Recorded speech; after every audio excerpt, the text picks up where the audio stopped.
I just wanted to talk about this guitar I have for sale. Gilet G45, Western red cedar top, East Indian rosewood back and sides, flame maple binding, New Guinea rosewood neck, Madagascar rosewood fretboard and bridge. So I had this made by Gilet Guitars, luthier in Botany, Sydney. I think it was 2012. I haven't gone back and checked that, but it was around that time. And at the time, I'd had a Takamine cedar top guitar, and I really liked that guitar. I liked the way it sounded. But I did have trouble. I found the fretboards, the 111/16 fretboard, and the shape. I used to get a lot of arthritis in my fingers, and I was playing a lot. And I thought, well, much as I like that guitar, I needed to get something a bit more comfortable. So I end up having this made. I wanted to go Australian. I remember sending Maiten an email asking about their guitars, and I never got a reply. So I thought, no bugger. And I saw Gilet Guitars online. I thought, oh, I'll just send them an email, and they responded straight away. And so I thought, no, I'm gonna give these guys a shot. And so talked through, spec this guitar with the cedar top because I was into cedar at the time, and 1 3/4 nut width neck. And the real gem about this guitar, a lot of other good things about it, is the neck is awesome. Even though it's a wider neck, wider nut width, and people assume that oh, mate, you need longer fingers and makes it more difficult to play. The profile on the back of the neck is very slim, and even with that 1 3/4 nut width, I can actually do this, which is an electric guitar thing.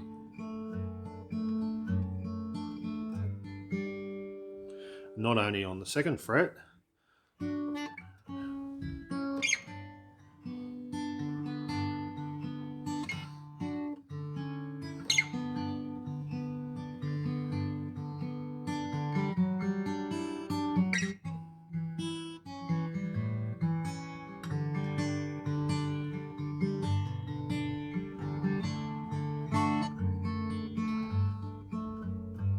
so I can hook that thumb over while I'm playing when I need to or choose to. So that's pretty surprising on that nut width style neck to be able to hook your thumb over. It's just because it's so slim that way. Yeah, and the sound of the guitar, when I pulled this out, I had it shipped up to me from Sydney, and when I pulled it out of the case and just played it, yeah, it was nothing like the cedar top Takamine. It was just, even though they both had cedar tops, this is when I struck it. It was just like, sounded like a church.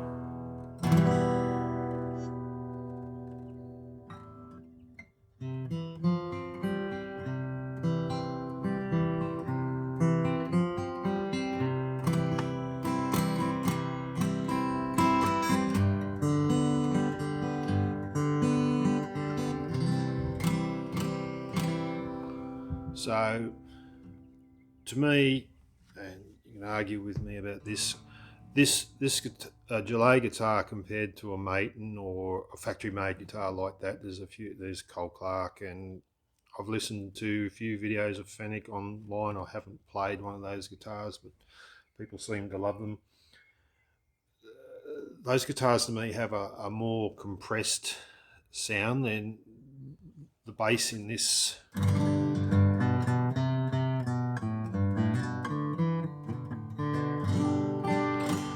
Sort of a real clarity about it. Whereas those other guitars, they sound like they have a more compressed sound. That the works is probably that Tommy Emmanuel sound that people love, but this is something different, I feel. And yes, so I have another Gilet guitar, and I'll just explain why I'm selling this and how I got to that. So bought this guitar, really liked it, love the sound, love the neck. The small body guitar I find with my longer arms, I sort of sit there. So I sort of thought, oh, I probably should have a spruce top guitar and a dreadnought or something like that. And anyway, I think it was eBay. I saw a Gibson J45 up for sale, and at the time it was $2,000. So you go and try and find, and it was like pristine as new condition. So you go and try and find a Gibson guitar like that now online, you'll be looking for a long time. So I just hit the bid button and I got it. It was unbelievable. So I got that guitar, and I didn't think I'd like a Gibson J45. I thought they looked weird because I was used to the dreadnought shape, and got it, and I was just fell in love with that guitar. I just realised it was a style of guitar that really suited me and I really liked. So yes, so I had the Gibson J45 and this guitar together for many years, and I swapped back and forth them, and it was really awesome. I had two really nice guitars. Then a few years later, this happened. I saw this come up online. So it's another Gilet. It's a slope-shouldered dreadnought. It's Gilet's version of a Gibson J45. It's slightly longer scale length than the Gibson, but it's shorter than the Martin. Was it 24.5-inch scale length? I'm probably wrong on that, but yeah, it sort of sits between the Gibson and the Martin D18 if we're talking mahogany guitars. So I couldn't resist gear acquisition senior, and I bought this. So, and I probably shouldn't have. So since then I've sold the J45, and currently things are a bit tight financially, which is not unusual. A lot of people going through that at the time, so no big sob story for me. But I just decided I'm working so hard, and all I really want to do when I get a chance to play guitar is just pull the guitar out and just play. So I don't really need two guitars. So I thought I'm going to sell one of them, and I weighed back and forth, had to think about it, and I decided to keep the G45. Basically because it's a rarer guitar, so you don't get many luthiers making the slope-shouldered dreadnoughts in Australia.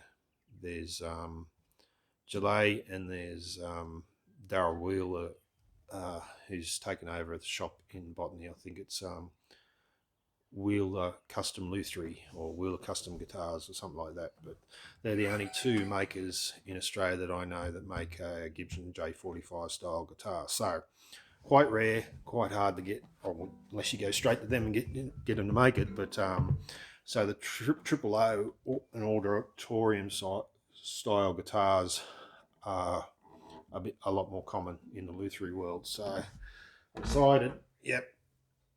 And because I've owned the Triple O for a while and got the experience and experimented with it musically, and I haven't had this for so long, that I thought I'll keep this guitar and get to know it. And yeah, so, and I think the bigger guitar just feels more comfortable for me to play. So just while I got these two guitars, I just thought a brief comparison. So you can hear the G45 has the same sort of clarity and chiminess that the Triple O has, but it's a Adirondack spruce top, so it's got a bit more of that Americana sound to it. I actually find the Triple O is probably a bit more versatile sound, but yeah, I really love slope shoulder dreadnoughts, and they really suit me. So yeah, so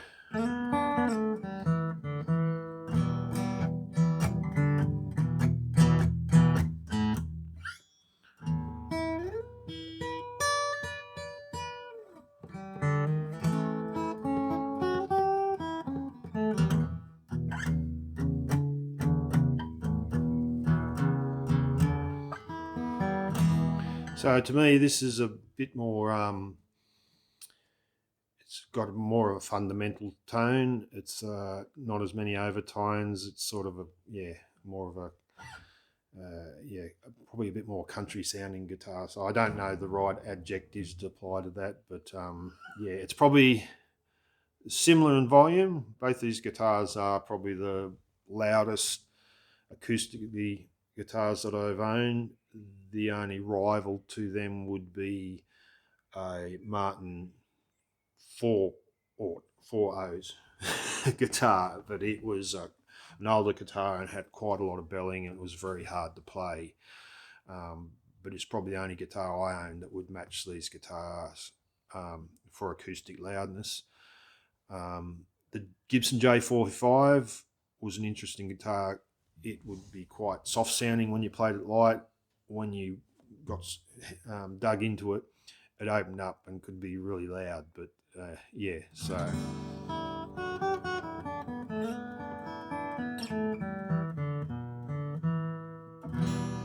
so that's just a brief talk about this guitar for a comparison. So we'll bring back the Triple O, which is the one I'm actually selling.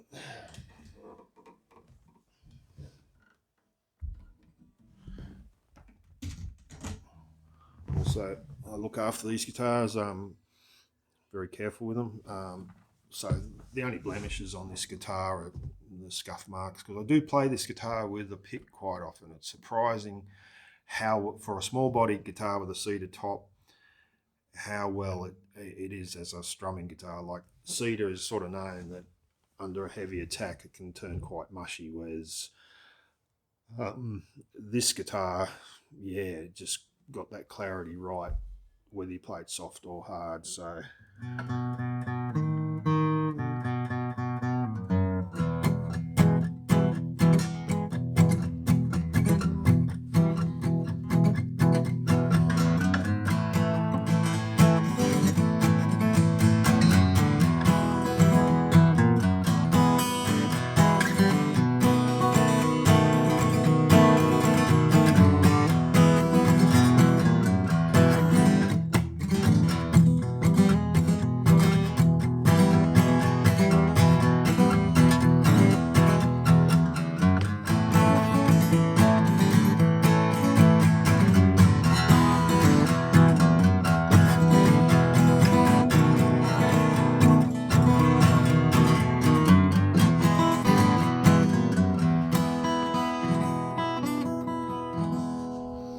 So this guitar, Triple O size with a cedar top, I reckon allowed to do a lot of dreadnoughts. So that's a really impressive thing about this guitar as well. For finger style, I wouldn't call myself a finger stylist. I'm not that clever. I'm more of a finger picker, I think, and it's got a really sweet tone.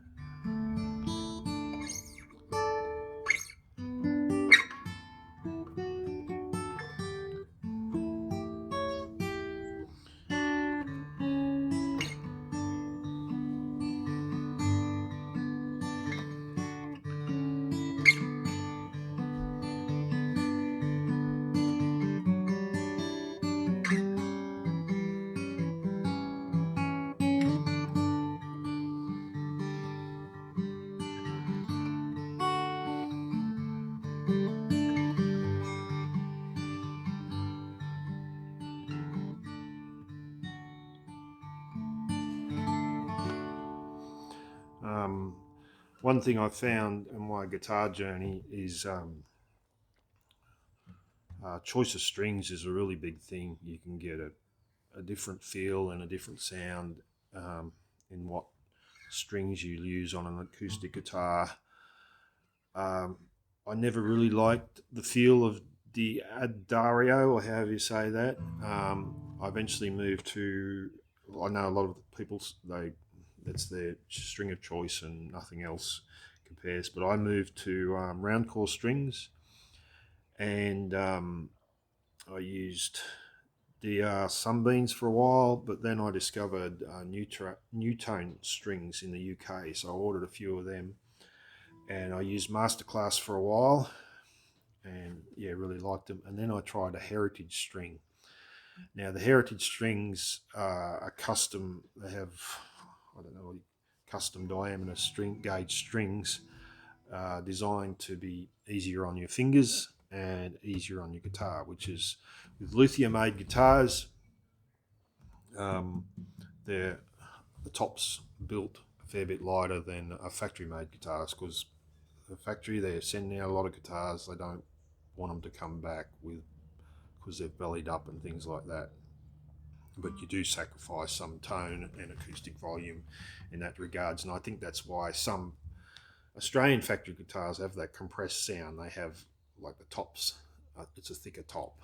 Um, so with a thicker top guitar, in my opinion, that's when you probably need your heavier gauge, stiffer strings to get that top moving. But with these luthier made guitars, especially a cedar top guitar, I don't think you need to run heavy strings, and it's probably a recipe for disaster. So this guitar, these are Masterclass strings, because I ran out of my stockpile of Heritage strings.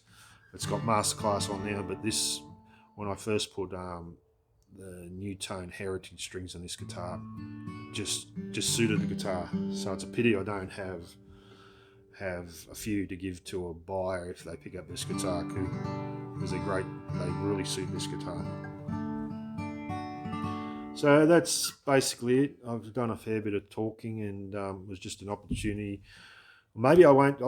Maybe I will be stuck with this guitar because no one will buy it, because I don't know. It's music's. I don't know. It's died a bit. And I mean, a few years we're probably all going to be listening. Well, not all of us, but a big part of our dumbed down society is going to be listening to music made by AI, if they're not already. So it's probably this sort of thing. Hillbilly or bogan like me playing guitar, writing songs that might be out of fashion now, so people want to spend their money on electronics and camping gear and cars they can't afford. I don't know. I better not get off onto that rant, but yeah. So, but if someone wants a guitar like this, a really nice guitar that's will suit a lot of different styles of playing, well, yeah, drop me a line, because I've only got 3,200. That sounds like a lot of money, but I mean, these things have been around for a long time. They're steel string acoustic guitars, and they're made pretty much the same way as they were 100 years ago. So they're not like you buy some latest piece of electronics and then 2 years later it's worth bugger all because it's been superseded. So new, this, I think it was 4,300 with a case, and then I had the Fishman pickup put in, just an under saddle pickup. If you wanted to take this to a luthier and maybe get a bit more, just a little finey smidge more tone and volume out of it, probably have that saddle done, because I have messed around with it a bit. And the Fishman pickup probably, the saddle pickup probably detracts a bit from the acoustic tone there. So it depends what you want to do with it. Plugged in, it's amazing, even though it's just a piezo pickup. Like, I've plugged this into a PA and had an audience and played this, and then I think I had a Maiden. I plugged it in as well, and everyone said, "Oh, geez, that sounds." So you can tell that's a really high quality guitar. But it's just a peak coming through a piezo pickup, so it's quite extraordinary how good this guitar sounds through a PA with just with a piezo pickup. It probably shouldn't sound that good, but people remarked on it, so that's interesting.